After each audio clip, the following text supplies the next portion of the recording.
I'll do another follow along with the document, and I'll put it up on the left or right side here, and we'll pretty much run through it together, and I'll explain exactly how I've been able to quit or control all of my vices pretty much my whole life. So yeah, let's get right into it. So the truth is that most people don't have habits, they are their habits. And here's the thing that nobody tells you about habits themselves. It's not a discipline problem, it's a motivation problem. It's not even really a habit problem, to be 100% honest with you. The truth is, like, once you understand what's happening inside of your brain at a cellular level and you combine that with the insights that you get from learning to understand yourself, you find some of the most important things about yourself within that space. And those important things can help you quit something, they can help you start anything that you want, they can help you succeed, or they can also help you fail. And a really good example I give of this is, like, there's also downward spirals when people are spiraling towards negativity and depression. There's also upward spirals, right? And you do have the power and the ability to choose which one you're on. So, you know, the truth is, like, once you stop going to war with yourself, things become quiet and they become boring and they become almost automatic. And I'm going to show you exactly how you can do that for most of your major habits and your vices. So, like, you know, if you're vaping, if you're drinking a lot, smoking, whatever you're doing, you know, this video is going to teach you how to quit it and actually applicable steps that will help you. If you're going to be the new you, you're going to wake up early, you're going to hit the gym, you're going to eat clean, you're going to quit whatever, vaping, drinking, smoking, whatever it is, right? And it works for 3 to 5 days and then it doesn't. And what do you tell yourself, right? I don't have enough willpower. I'm weak. I just can't do it. I don't have a reason to do it. And you know, relatively, a lot of those things can be true. But here's what's fascinating. In the 1960s, when the Stanford psychologist Walter Mischel ran one of the most famous psychology experiments in history, the Marshmallow Test, he sat down with kids in front of a single marshmallow and said, if you don't eat this while I'm gone, I'll give you 2 when I come back, right? So the ones who waited, pretty much, so here are the results of this test, right? Some of the kids ate it immediately, some waited. The ones who waited, they went on to have measurably better life outcomes, higher SATs, lower BMIs, better social skills, higher earnings. For decades, the story we were told was that delayed gratification wins, willpower wins. And you know, the truth is, like, when you're reading this book, you think that's all it's going to be about. But at a certain point in your book, Walter actually starts talking about what the nuances of this test were, right? So the kids who succeeded at waiting, they weren't staring down the marshmallow with iron discipline, right? Like, for example, if you're a smoker and you're trying to quit, but there's a pack of cigarettes right here, they weren't just staring at the cigarettes. Obviously, that makes you miserable, right? So they weren't using more willpower per se. And the difference between these kids and the kids who couldn't wait wasn't massive. And so what they were doing were they were using less of their brain's desired circuitry entirely. So they had learned, whether consciously or unconsciously, you know, whether they knew it or not, obviously these were young preschool kids, how to make the marshmallow less real, less important, less charged. So the kids who failed, they sat there, right? Eyes locked in on that marshmallow, thinking about how good it would taste, their mouths like literally watering for it. They were basically torturing themselves until they caved. So why is this important? The difference isn't willpower and the strength. The difference was strategy. And that's important because that's what this video is going to talk about, and how you can implement these strategies to quit anything that you want or start anything that you want, right? That's the beauty of it. You can use it both ways. So part 2, right? There's a little bit of a section on this document that you can answer questions on, you know, screenshot this. If you guys need it, send me a DM or comment. I can email it to you, and you guys can fill this out, right? So part 2, what is a habit actually, right? So let's get into the brain for a second quickly, because this is where it genuinely gets a little wild. And every thought you think, every action you take, every craving you feel fires a network of neurons. And the rule is simple. Neurons that fire together wire together. The more you repeat something, the stronger and faster that neural pathway becomes. And I'm actually going to insert a video here of this like green space that me and the dogs walk through. And because so many people have been walking in the same road or that same line on like a grassy spot, there's like a little pathway that's made, right? And that's what I kind of use as an analogy for how your neurons are traveling. If you keep having this pathway where the grass is trampled, it makes sense for everybody who walks that path to just keep walking it, right? And all of us are doing the same, and that grass just stops growing there. So the more you repeat something, the stronger and faster that neural pathway becomes. It gets coded in something called myelin. And myelin is basically a biological insulation, which makes it fire faster and more automatically. So like if you did grade 11 biology here in Canada, you guys go over, like we go over all the neurons, mitochondria, the makeup of a cell. You probably would have heard about it then. So, you know, a little biology term in there. And that's why a habit starts feeling effortless though. Because for you at a neural level, it literally is effortless, right? The pathway is super highway smooth. So here's the part that changes everything. There's also a concept called synaptic pruning, and it's a biological process that happens in your brain. So your brain is not a museum. It doesn't keep everything. It's constantly actively deleting connections it doesn't use. So synaptic pruning in the brain is like a cleanup process, right? I guess consider it like clearing the history or the cache on your internet browser. And essentially it looks at which neural connections are being used and which ones are sitting dormant, and it removes the dormant ones. It cleans the slate, it reclaims that energy so it can be used for something else. This is actually what happens during deep sleep. Your brain is pruning unused connections while you rest. So here's what this means for habits. So every single time you do not fire a habit pathway, you are contributing to its deletion. Not in a dramatic overnight way, slowly, quietly, synaptically. But here's the catch that most people miss. You can't just white knuckle it through cold turkey on a well-worn pathway. A pathway you've been firing every day for years is thick, myelinated, strong. It's trying to resist it fully, and suddenly it's like trying to dam a river with your hands. The pressure is just too great. So the pathway needs to be starved consistently, repeatedly over time until pruning can do its work. Often attributed to Viktor Frankl, the Austrian psychiatrist and Holocaust survivor who wrote A Man's Search for Meaning. And it's one of the most important things ever said about human behavior. So it goes between stimulus and response, there is a space. In that space is our power to choose our response. In our response lies our growth and our freedom. Read that again slowly. Between stimulus and response, there is a space. In that space is our power to choose our response. So again, between stimulus and response, there's a space. And right now, for a strong habit, that space barely exists, right? As soon as you're triggered by the stimulus, you do the thing. As soon as you want a cigarette, you smoke the cigarette. As soon as you want to vape, you vape. As soon as you want to do anything, you do it right away without even thinking about it. There's no space between the stimulus and your response to that stimulus, right? So the point is that, like, for a strong habit, that space barely exists because as soon as the trigger fires, the craving fires, and then the behavior happens almost simultaneously. The pathway is so fast because it's myelinated, so automatic that there's no gap, there's no room for choice. So what are we doing here, right? The entire science of synaptic pruning and habit change actually is the deliberate, patient, gradual widening of that space. So first you make the gap 1 second wide, then 5 seconds, then a minute. Then you can sit without a craving, or you can sit with a craving for an hour and feel nothing but mild curiosity. The whole journey from I can't resist this to I don't even think about this is nothing more than the slow expansion of this gap, right? So you have your stimulus, you have your response. Right now, this is the gap. Over time, you make the gap bigger and bigger and bigger and bigger and bigger and bigger, eventually until your brain uses synaptic pruning and just cuts this connection off. So now you have stimulus, but you don't have a craving or a response to it. It just doesn't even matter anymore, right? So the whole journey from I can't resist this to I don't even think about this is nothing more than that expansion of that gap. And when you understand that, you stop thinking of habit change as a fight. You start thinking of it as a construction project. You are building space where there was none. So how do we do this now? Moving on to part 4. And like I said, this was an amalgamation of a bunch of books and concepts that I've learned over my life, over the past 15 years now almost, of reading 500 plus books, maybe even closer to 1,000, honestly. I just know there's around 500 on these shelves, just because I got bored during COVID and I thought I would just kind of check, I guess. I don't know, I didn't have much to do. So anyways, and now this is a concept that's taken from reality transurfing, and it's called dropping the importance. So this is like the hidden gem. If you've made it this far in the video, this section will truly change your life. So I want to bring in something that not many people in the Western personal development world have heard of. But once you get it, you can't unsee it from everything that you do. I don't think you can see it. Maybe you can see it. But yeah, it's 700 pages thick, like just to give you, yeah. That's how thick this book is, 700 pages. So I'm gonna actually break down some of the most important concepts from that book. Now stay with me. The concepts here aren't mystical. They're going to sound a little bit like it though. The idea is this: whenever you give something too much importance, when something becomes enormous in your mind, charged with emotional energy, life or death significant, you create what he calls excess potential, which has a balancing force that pushes back against that imbalance. So in simpler terms, the more you make quitting something into a big deal, the harder it gets. It's kind of like the more you want something, the more it runs away from you. Like, think about it. How many times have you said, okay, this is it. Starting Monday, I'm done with this. Or diet starts tomorrow. Whatever, right? Like, this is the most important thing in my life right now. And then Monday comes and the craving hits. And because you've made it so enormous, so existentially important, the failure feels catastrophic and the craving feels irresistible. You gave the habit power by caring too much about defeating it. Zelland also talks about what he calls pendulums. These are thought structures, systems, patterns that have an energy of their own. They swing and they need your energy and attention to keep swinging. So like social media, alcohol, junk food, gossip, drama, these are all pendulums. A bigger example of this is politics, for example. Like, I live in Canada, we're in Calgary, Alberta, Canada here.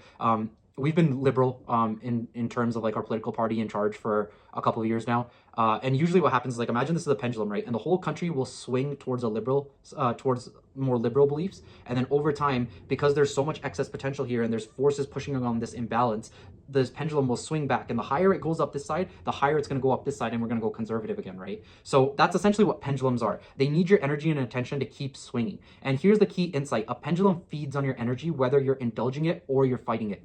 So if you scroll Instagram for an hour, you feed that pendulum. If you spend an hour thinking about how you need to stop scrolling Instagram, you also feed that pendulum. The only way to stop a pendulum, so from swinging to side to side, side to side, the only way to stop it is to become indifferent to it. So to simply not care. To let it swing past you and feel nothing. Not contempt, not pride, not struggle, just quiet, steady indifference. And this isn't repression, it's not suppression, it's genuine, cultivated, peaceful disengagement. And here's how this maps directly onto what we said about the marshmallow kids. The ones who succeed didn't wage war on the marshmallow. They made it unimportant. The marshmallow still existed and it was in the room and they could have been staring at it too, but it didn't matter. Right? They made it small. They made it boring. They treated it like a cloud. So like these preschool kids were just coming up with these ways of making it not be a marshmallow to them. And just a thing that's existing in the room unworthy of significant attention caused these kids to make out the full 20 minutes. So what's the point here? Drop the importance, stop making it big, and watch the pull start to dissolve. And I use this for my goals. Like I'll use it for watches, cars, whatever I want to buy. If I really want something, chances are I'm not going to get it because the excess potential is too much. My desire is so great. I need to drop my desire. And like a really popular saying that you hear is like, oh, you find love when you're least looking for it. Exactly. That statement is proof of this concept. Like you find the things that you're looking for when you're least looking for them. And so why is this all important and how does this all come together? 5. So now when we put it all together into something you can actually use, the strategy is called slow resistance increase. And I've used this for all of my vices. I can quit anything, I can start anything. It's so easy. And when I explain this concept to people, it literally blows their mind. And the strategy, the reason I call it that is because it's precisely what it's named. And it matches the biology of synaptic pruning. And here's how it works. I'll use scrolling as an example, but this can apply to literally anything. You know, cigarettes, vaping, alcohol, drinking, smoking, adultery, you name it. Any of your bad habits, and if you flip it, any of your good habits or any of the good habits that you want to create. So this is how you start. Week 1, you add 1 step of friction. So before you open the app, let's say if we're using scrolling as an example here, put your phone down and then open it, right? That's it. 1 micro thing. So like this is your phone, you're about to go on Instagram, just put it down, take a second, then pick it up if you're going to do it because you just created a little bit of resistance, right? This gap, you just open it up a little bit. So 1 extra micro action, even though it sounds ridiculous, this tiny pause is the beginning of expanding the Frankl gap. Then you move on to week 2. Week 2, you add another step. So the phone goes in another room maybe. You have to get up to get it before you can open the app. The gap just widened, right? So like, let's say I'm about to scroll on Instagram right now. I picked up my phone. I'm like, wait, let me go put my phone in that room, come back. I have to sit down, then I have to go back. Step 3, week 3, add a time barrier. You can only check it in certain times, right? Some of your apps will allow you to control the screen time. Maybe set it for 1 hour, 30 minutes, and obviously keep reducing it over time, increasing that resistance, right? Increasing that gap. Week number 4, add an environment barrier. Delete the app from your phone, have like a lock on there. I know there's like some technological stuff that you can get that kind of just blocks it, and it blocks all the Instagram apps or social media apps. You can also make your phone black and white. I actually do that with my phone. If I click the power button 3 times, it'll just turn my phone black and white and it makes like Instagram really boring. So yeah, week 4, you just add an environment barrier, right? And here's what's happening the whole time. You are firing that pathway less and less. And every night while you sleep, your brain is quietly and visibly pruning it. Not dramatically, not overnight, but consistently. The thing to understand is that this process compounds, just like interest in a bank account. Each small act of resistance makes the next one marginally easier, which makes the one after that easier still. And 6 months from now, you look back and think, I generally don't even want that anymore. When and how did that even happen? So that's pruning, that's the gap. That's the transurfing principle of slowly withdrawing your energy from a pendulum until it has nothing left to swing on. And the most important thing, and this is the transferring piece that I cannot stress enough, do not make this hard. Do not make this important. Do not turn this into your identity. Don't be that guy who's like, oh, I'm quitting smoking or I'm an alcoholic in recovery. Just who cares? Forget about it. Forget it even exists, and eventually you actually will. So do it quietly, boringly, like you're slowly dimming a light, not with this drama added into your life, right? Don't post about it, don't tell anyone, don't count the days dramatically. I know people use apps and shit. You don't need to do that, right? Just don't make a big deal of a streak. Sorry, that's my dog. Okay. So you're making the habit bigger in your consciousness when you make it a bigger issue. So now, moving on to part number 6. And this is where it kind of all comes together. So why do habits persist despite our best intentions? Why do we know exactly what we should do and we still don't do it? Why does the marshmallow win so often? Because you don't just have habits, you identify as someone who has them. I'm a smoker. I'm someone who's not a morning person. I'm someone who can't say no to food. I'm not the kind of person who exercises. I'm someone who always checks her phone. Flip it. I'm someone who always exercises. I'm someone who's up at 5 a.m. I'm someone who always or is a morning person, or I am a night owl. These aren't descriptions. They're literally instructions. They're instructions to yourself, and they're instructions that you give to your brain about how to allocate its neural resources. So your brain hears, I am a smoker, and says, noted. Let's keep the smoking pathway strong. That's part of who we are. Your brain hears, I am someone who doesn't smoke anymore, and it starts quietly, slowly pruning. This is what Mischel found in his deeper analysis of the marshmallow data. The more predictive factor wasn't a technique, it was how the children thought about themselves, their self-concept, their identity. The truth is, like, you have this concept of who you are. All of the decisions that you make subconsciously are based off of this identity that you have of yourself. So if you say to yourself, I'm someone who has abs, your brain is going to start telling yourself that, yo, we're someone who has abs. So what would the decision be made here, right? If I'm looking at candy right now, a guy who has abs, would he be eating candy? This is what Frankl understood. From the most extreme human conditions imaginable, the Nazi concentration camps, they stripped a man of everything, his home, his family, his freedom, his body, and there remains one thing that you cannot take, the space between what happens to him and how he responds. And that's based off of the identity that he has of himself. There was another book that I was reading on Auschwitz, and it was an elder lady who was talking about how there were older people who were surviving in the concentration camps and younger people were withering and dying away, like 25-year-olds compared to 60-year-olds, because these 60-year-olds had an identity of being someone who could handle pain. They had this identity of someone who was persistent, who had grit, who wasn't easily shaken by the adversity that life throws at them. And while these like 25-year-old jack dudes were just like, we can't do this, like our life is ruined. And you had these grandmas who were like, I'm gonna make it through this. I've made it through so much stuff in my life. This is nothing. So the choice of who you are is up to you, 100% of it. So Viktor Frankl watched men in Auschwitz maintain their dignity, share their last piece of bread, choose kindness in the face of absolute horror, not because of discipline, but because of identity. They decided at the deepest level who they were. Now, I'm not comparing your TikTok, Instagram, vaping, smoking, drinking habit to a concentration camp, but the principle is the same. Every habit change is at its core an identity change. And what synaptic pruning is, what increasing resistance is, what dropping importance is the slow, patient, biological, and psychological process of becoming a different person. Literally, neurologically, synapses literally die. New ones form. The self updates. This is why it takes time. This is why it can't be forced. And this is why cold turkey fails so often and slow resistance always wins. Just think of your habit as like an elastic band or a rubber band on your wrist, right? Imagine if you were to pull it really quick and you let go of it, it's gonna hurt more. But imagine if you're just pulling it slowly, slowly, slowly until it kind of just gets to a point where it breaks off. And that's what we're trying to do. You're not breaking a habit, you're becoming someone for whom that habit no longer fits. It's not even a part of their identity anymore. So, part 7, practical steps. This is your actual playbook. So step 1, redefine the identity first. Don't say I'm trying to quit X. Say quietly to yourself, I am becoming someone who doesn't need X. Not I quit, not I'm fighting X. Just I am becoming. Because that's what's actually happening. Step 2, you pretty much pick one friction point to add this week. Not 10, not a whole system. Where in the habit chain can you insert one step? One small delay, one tiny inconvenience. That is your week's work. Step 3, drain the importance. Every time you feel the craving, don't fight it. Don't celebrate resisting it. Just observe it like weather. It's that feeling again. Neutral, boring, unimportant. Let it pass the way clouds pass.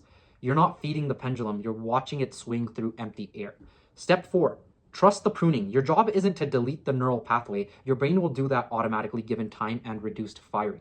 Your only job is to reduce how often you fire it. The pruning happens while you sleep. Trust the biology. This does take time. Again, it's not fast. It's not going to happen overnight. Step 5, widen the gap every single week. Every week, add one more layer of resistance, one more step, one more delay. Not a dramatic leap, a quiet expansion. Frankl space 1 inch wider each week. And the last thing, this is the most important. Don't treat a slip as a failure. Treat it as data. One marshmallow eaten doesn't mean the experiment is over. It means you saw exactly where your gap is still thin, and now you know where to build. The truth, you already know this. Some part of you already knows that the cigarette, the scroll, the drink, the binge, the avoidance, it's not really about the thing. It's about who you've been telling yourself that you are. And that story is editable. Not all at once, not with some dramatic declaration, but slowly, quietly, synaptically, one pruned connection at a time. And 1 inch of a gap at a time, one pendulum you stop feeding at a time. You quite literally become someone else, and someone you actually choose to be. So, like I mentioned, this document here, I actually did a terrible job following along with it, so I'm sorry about that. But, if this hits home, comment below, subscribe, like, and if you want this document to fill out on a daily or a weekly basis, just comment with your email and I can send it over to you. If this hits home, share it with one person who needs to hear it, help a buddy out who's trying to quit, or whoever's trying to quit a bad habit and you know that they've relapsed in the past. Thank you so much. I'm going to try to upload once a week, but honestly, I'm getting so busy with work, like it's insane.